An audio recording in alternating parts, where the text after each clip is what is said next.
नमस्कार, मैं हूं विनोद कुमार शुक्ला। अड्डा पर आपका स्वागत है।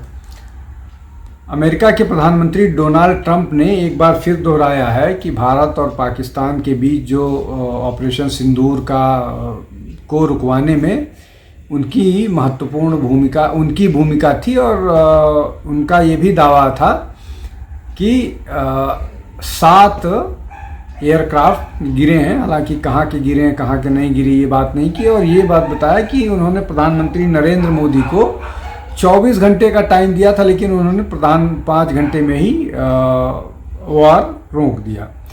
अब इस बात को लेकर के हालांकि ऑपरेशन सिंदूर के शुरुआत से ही अपोजिशन लगातार प्रधानमंत्री को घेरे हुए था कि वो इस मामले को क्लियर करें और डोनाल्ड ट्रंप कैसे इस तरह की बात कर रहा है। अपोजिशन का काम है ये, उसकी ये भूमिका है, वो अपनी भूमिका निभाता रहेगा।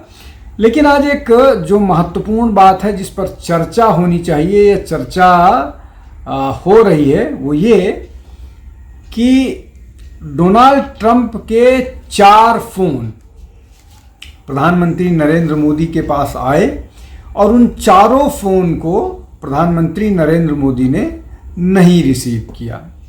अब ये खबर अपने आप में बड़ी कई दृष्टि से है, इसलिए कि आज से ही भारत के ऊपर 50% टैरिफ का जो अमेरिका का टैरिफ इम्पोज किया है वो लागू हो गया है। आज ये खबर आई है। अब ये खबर केवल भारत से कहीं से नहीं निकल करके आई है। ये खबर छपी है जर्मनी के एक अखबार में, FAZ फ्रैंकफर्टर एलजीमाइन ज़्यूटुंग। एक तो ये इस अखबार में जिसका शॉर्ट फॉर्म FAZ है, वहाँ छपी है, जिसमें ये बताने की कोशिश की गई है कि प्रधानमंत्री नरेंद्र मोदी कितना ज़्यादा इस बात को लेकर के नाराज़ हैं, जिस तरह का व्यवहार अमेरिका कर रहा है, विशेष रूप से डोनाल्ड ट्रंप जो अमेरिका के राष्ट्रपति हैं। और अपनी नाराज़गी जाहिर करते हुए वो इस डोनाल्ड ट्रंप के किसी कॉल को उन्होंने रिसीव नहीं किया है। अब डोनाल्ड ट्रंप ने ब्राज़ील के बाद सबसे ज़्यादा जो टैरिफ लगाया है वो भारत पर लगाया है, और भारत ने उसको जो प्रधानमंत्री नरेंद्र मोदी ने तो पहले ही कह दिया है कि हम इन सब बातों से घबराने वाले नहीं हैं, हमको थोड़ी मुश्किलें आएंगी लेकिन हम इन सब से निपट लेंगे। तो भारत ने उस पर कोई बात या कोई झुकने के प्रश्न से साफ इनकार कर दिया है, और वो और अलग रास्ते निकालने की तैयारी में है। वो किसी भी तरह से अमेरिका का जो दबाव है कि अगर वो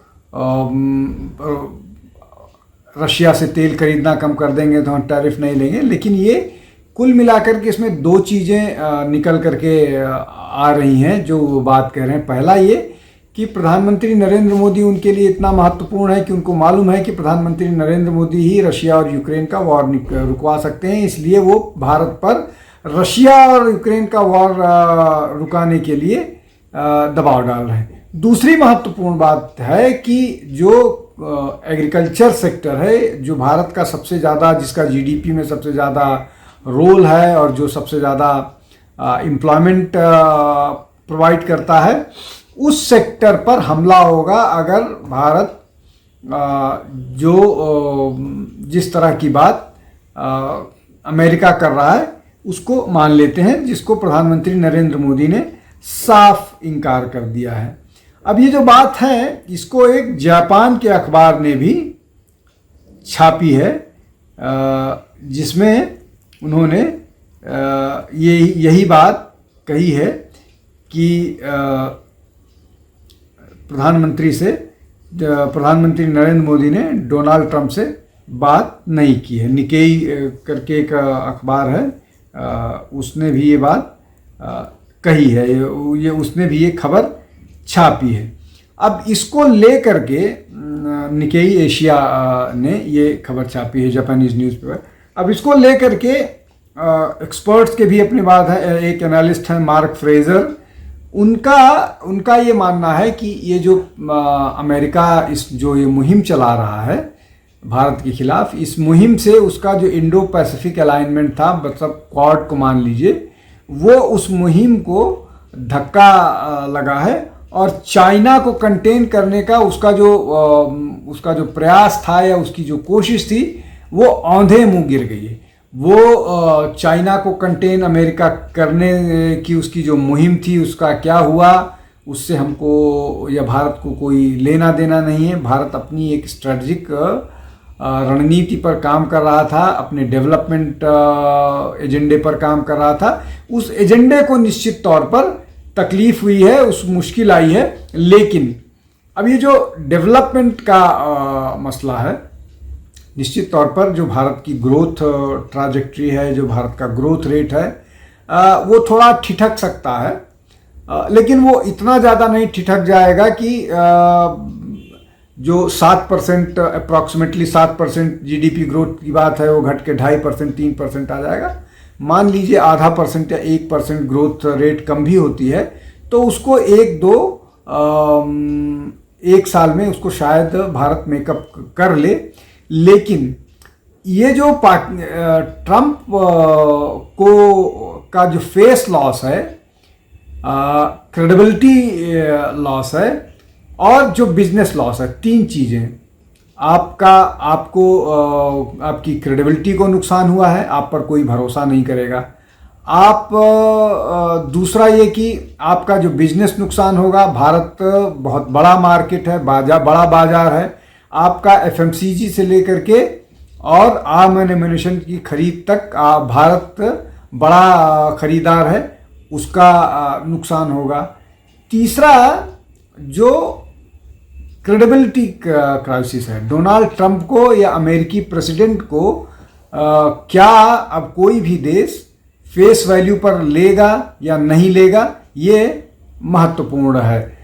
अगर इन सारी चीज़ों की आप चर्चा करोगे, इन सारी चीज़ों को अगर आप दृष्टिगत करोगे तो उसमें नुकसान ज़्यादा अमेरिका का होता हुआ दिखाई दे रहा है। लेकिन भारत में इसको लेकर के एक बड़ा विषय बना हुआ है, जहां पर जो बात अमेरिका कह रहा है वो भारत का विपक्ष दोहरा रहा है और भारत को डोमेस्टिकली इसको डील करना, मतलब जो भारत सरकार है, भारत सरकार जिस पार्टी की है, भारतीय जनता पार्टी, उसके लिए इसको डील करना मुश्किल हो रहा है।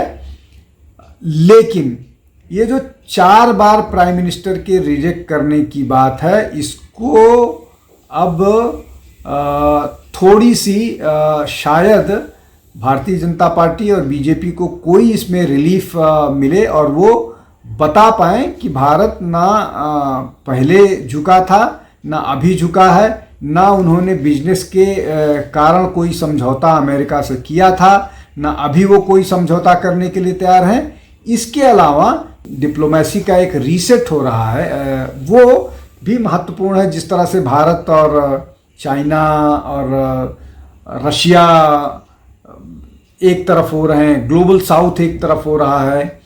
उसके अलावा यूके के साथ भारत का एफटीए हुआ है, ब्राज़ील भारत के साथ खड़ा है।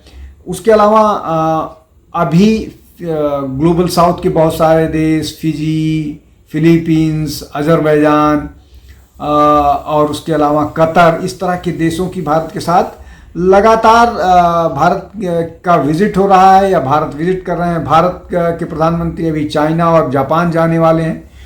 तो ये जो एक भारत ने अपनी विदेश नीति को में एक या तो उसको दो चीज, या तो आप उसको करेक्शन कह सकते हैं या आप उसको ये कह सकते हैं कि बहुत प्राग्मेटिक ढंग से भारत अपनी विदेश नीति को आगे लेकर के चल रहा है और उसमें हर तरह की चीज़ें बिजनेस से लेकर के, इसलिए कि जापान के साथ बहुत सारे बिजनेस डील्स होंगे, चाइना के साथ अभी कुछ सर्टेनिटी के साथ नहीं कहा जा सकता, लेकिन बाकी और जिन देशों का नाम मैं लिया, चाहे ब्राज़ील हो, चाहे फिजी हो, चाहे फिलीपींस हो, चाहे कतर हो, इनके साथ व्यापारिक संबंधों में बढ़ोतरी होगी, उस पर चर्चा होगी और बहुत सारे देशों की के नेताओं की विजिट होनी है। अगर इसको आप समग्र रूप से देखें तो इस पूरे मामले में जो अमेरिका है वो अलग थलग पड़ता हुआ दिखाई दे रहा है। भारत ज़्यादा बेहतर ढंग से अपने कार्ड्स खेल पा रहा है। कुल मिलाकर के जो अमेरिका है वो अभी रशिया के साथ कुछ समझौते करने के लिए तैयार है। हालांकि वो चाइना के साथ 200% टैरिफ की बात कर रहा है, रशिया के साथ वो लीनियंसी दिखाने की कोशिश कर रहा है, लेकिन जो बातें हैं वो कितना पूरी हो पाएंगी, कितना रशिया उनकी तरफ झुकेगा या चाइना के साथ किस तरह का व्यवहार होगा, आज नहीं तो कल जो बात डोनाल्ड ट्रंप अभी कर रहे हैं उनको जो है वो अंग्रेजी का जो फ्रेज है कि will have to eat humble pie, वो डोनाल्ड ट्रंप के साथ होने वाला है। इसलिए कि उनको अमेरिका में भी विरोध प्रदर्शन झेलना पड़ रहा है, आलोचना हो रही है उनकी इकोनॉमिक पॉलिसी की, और अगर वो इस तरह के मार्केट भारत जैसा पार्टनर खोते हैं तो उनका नुकसान है बिजनेस के टर्म से। अब इसमें जो प्रधानमंत्री नरेंद्र मोदी के ना बात करने को लेकर के है, उसमें एक उनकी नाराजगी है। उसके अलावा उनकी एक एक स्ट्रेटजिक मूव भी इसको आप कह सकते हैं कि वो ट्रंप के खिलाफ उनकी एक स्ट्रेटजिक मूव है। अब वो उनसे बात नहीं कर रहे हैं, अब वो अपने कंडीशंस पर, अपने टर्म्स एंड कंडीशंस पर बात करेंगे कि आगे का क्या रोड मैप होगा। लेकिन जो डोमेस्टिक फ्रंट पर नरेंद्र मोदी की आलोचना हो रही थी उसको निश्चित तौर पर ये एक विराम देगा। आज के लिए बस इतना ही। आप हमारे साथ जुड़ते रहिए, हमारे चैनल को लाइक कीजिए, शेयर कीजिए, सब्सक्राइब कीजिए। बहुत बहुत धन्यवाद। नमस्कार।